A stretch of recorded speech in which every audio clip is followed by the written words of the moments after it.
can now open up for questions. There are some questions in the chat for both Billy and Ciela. But I wanted to just ask Billy a question first. With the communities of practice, as you've laid them out, there are a lot of them. So in the proposal, are you rolling them out slowly or inviting folks to join all at once? Like, what's your plan? Yeah, that's a great question.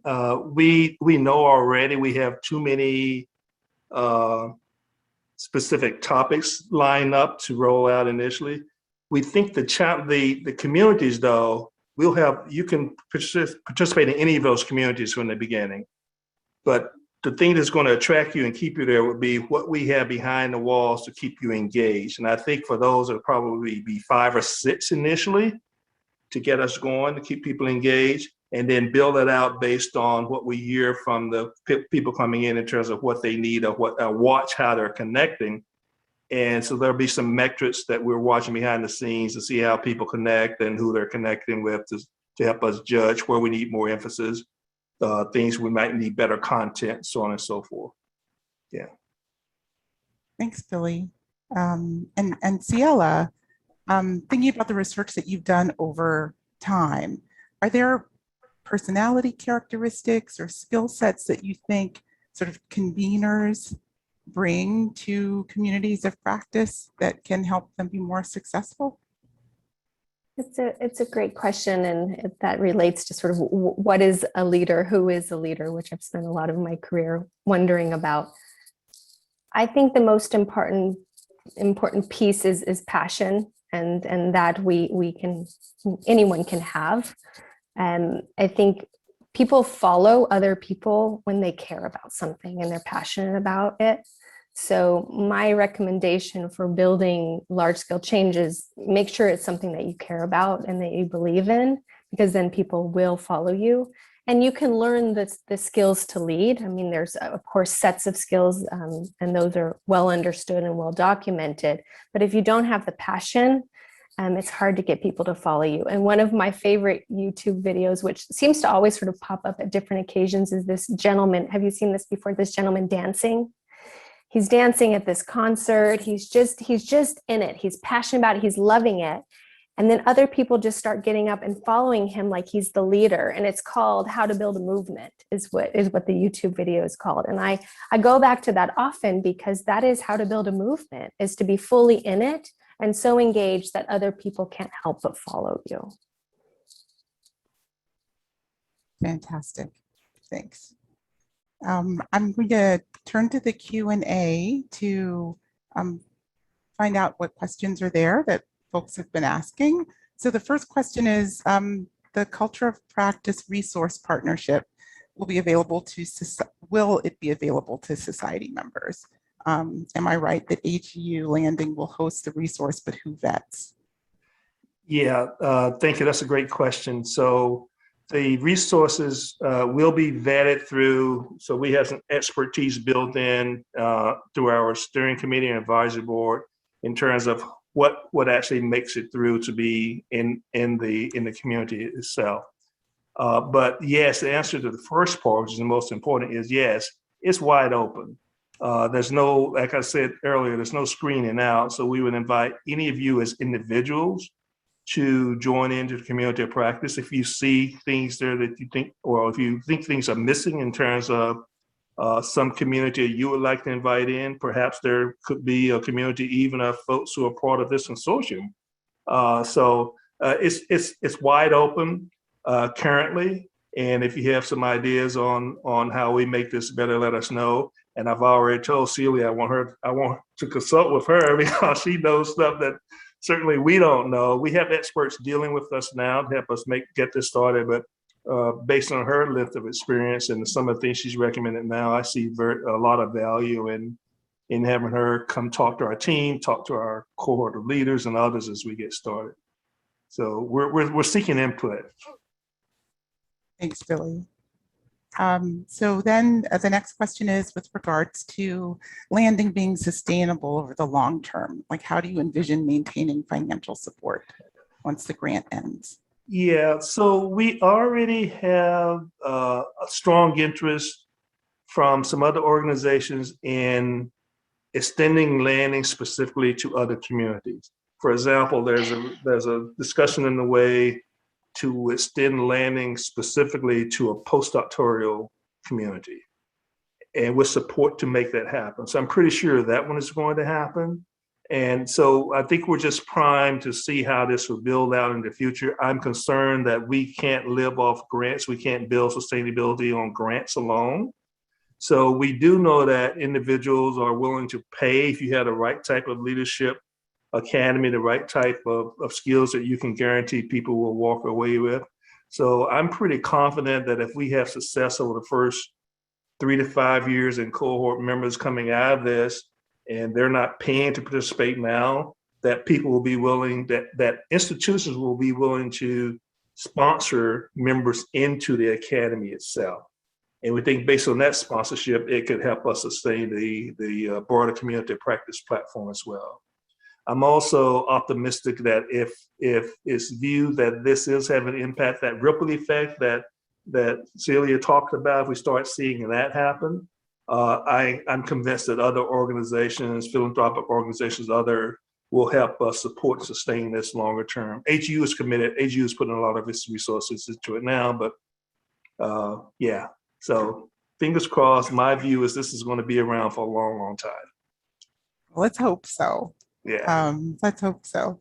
And Ciela, can you share some success stories about communities of practice from the work that you did either with the Google project or others?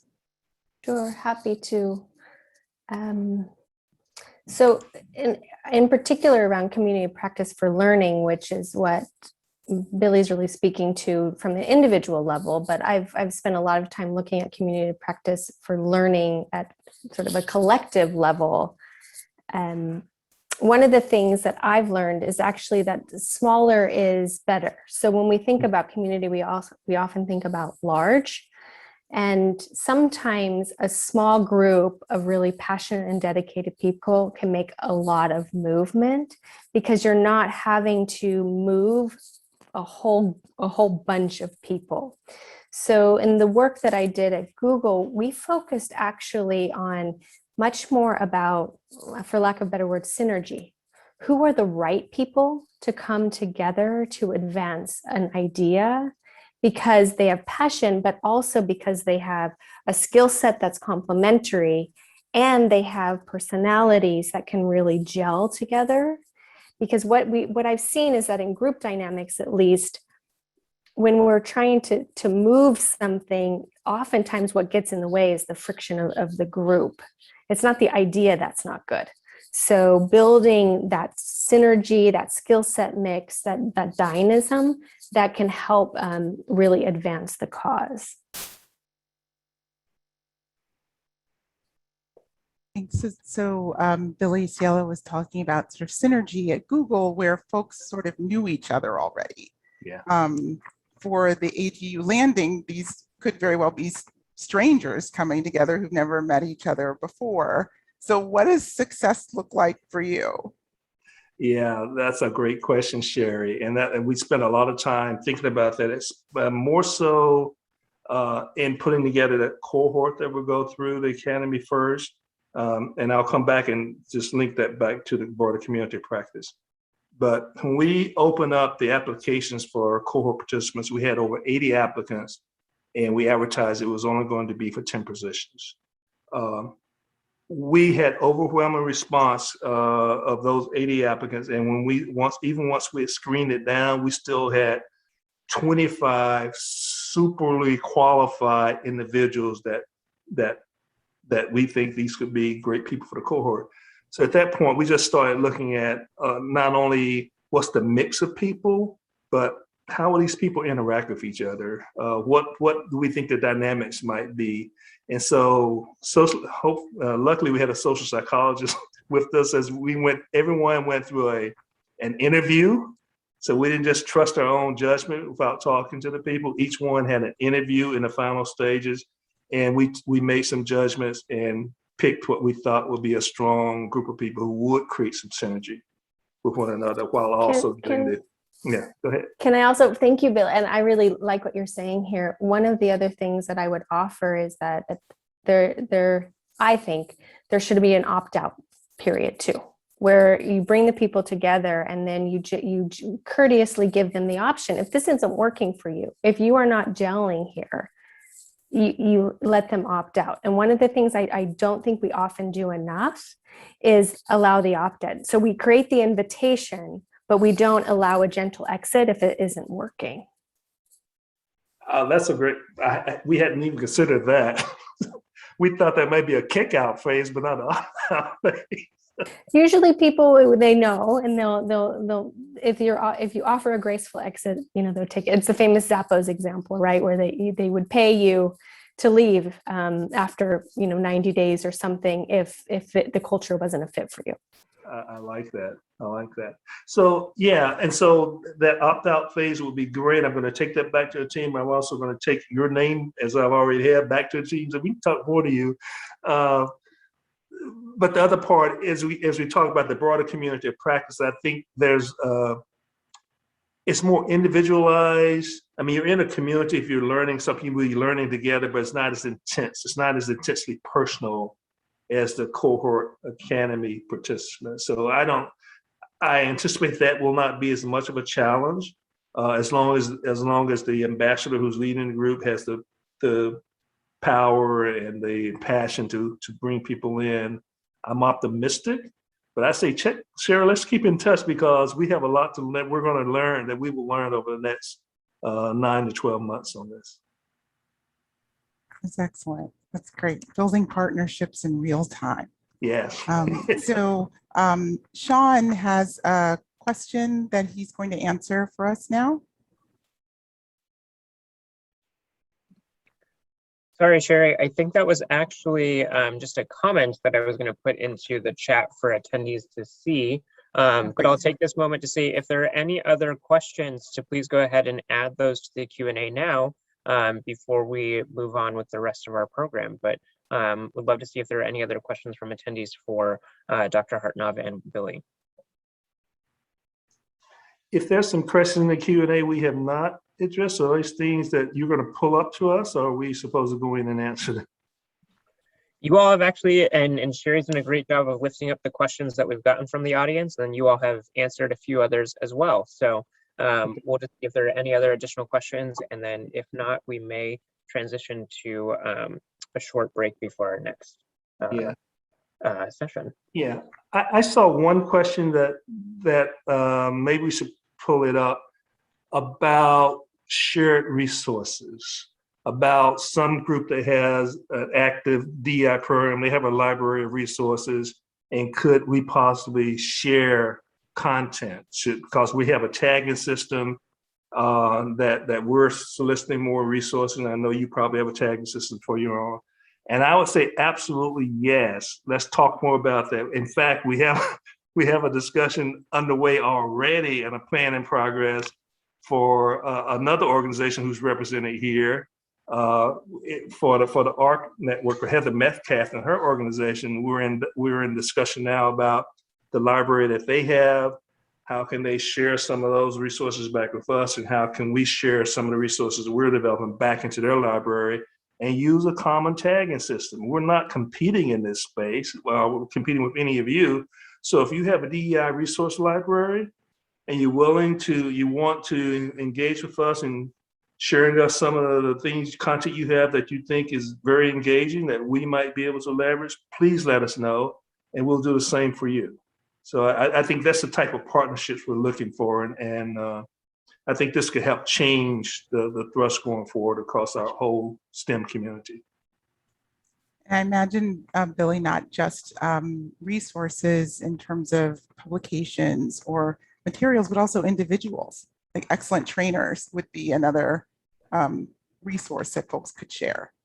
Absolutely. We're looking for experts, and we compensate the people who will come in and be expert content providers. So if you know anyone who you think, oh, we have this great resource we have used, and we think they might be someone that's interested to provide curriculum or content either to the cohorts or across the broader community practice, please let us know.